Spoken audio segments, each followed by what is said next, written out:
Skylar, we're citing this as the big macro risk event because of the stock market volatility.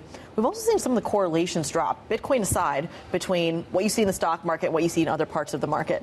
Is this as macro of an event as everyone thinks it is? I mean, yeah, certainly it's a very macro event. So my colleague Mark Cudmore has done work on what happens exactly after NVIDIA earnings are released. And what you typically see is that, yes, NVIDIA earnings are actually usually very good. They kind of support what we've seen from the rest of the tech sector in that those earnings validate your valuation. So there's a reason the valuations are so high. But despite that, you get a sell-off in the days following because it's just not enough for the market. And because earnings in NVIDIA matter so much globally, or to earnings generally, the overall picture, you get feed through to other markets as well. So something like the Euro stocks is only 13% tech, but I would expect to see a feed through to the Euro stocks as well. And understandably then, something like tech or industrial is more susceptible to that sell-off, whereas if you look at, say, utilities, that's more of a defensive stock, that might outperform.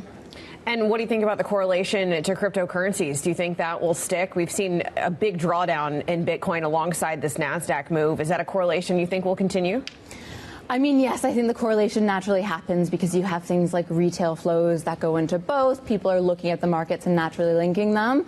I don't think I have a strong view on crypto generally. I worry about assets that you can't value. There's not a way to say, oh, this looks reasonable or not. You also have big volatility moves, as was talked about previously. And so as you get this big gyration, it doesn't necessarily mean that there's an impact in other markets, or you'd at least expect the scale of the translation to be smaller.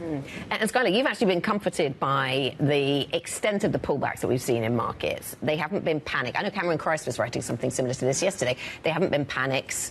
Yes, we've seen the VIX spike, but maybe that's rational given where we are in valuations and the narrowness of the market. Yeah, I mean, when I think about whether or not the market's going to be okay, I'm very comforted by the idea that people are very worried. So if you look at something like the AII bull bear indicator, people are more bearish than not. And typically what you see when a bubble pops is that you get this irrational exuberance. And so the fact that we're not seeing that, to me, is very much a positive sign. I think something that's also worth highlighting is that valuations are not a catalyst. Yes, you can be nervous because of valuations, but it's not a reason for a sell-off.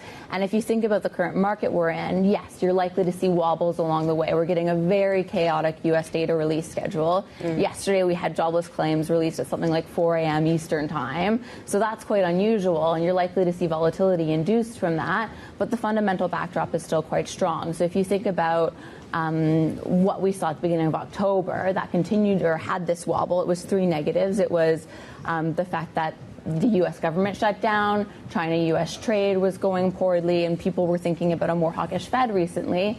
But I don't think any of those have gone negative. So you have a trade truce, you have Washington reopen, and the terminal rate for the Fed is still 3%. So that's easing, that's positive for equities.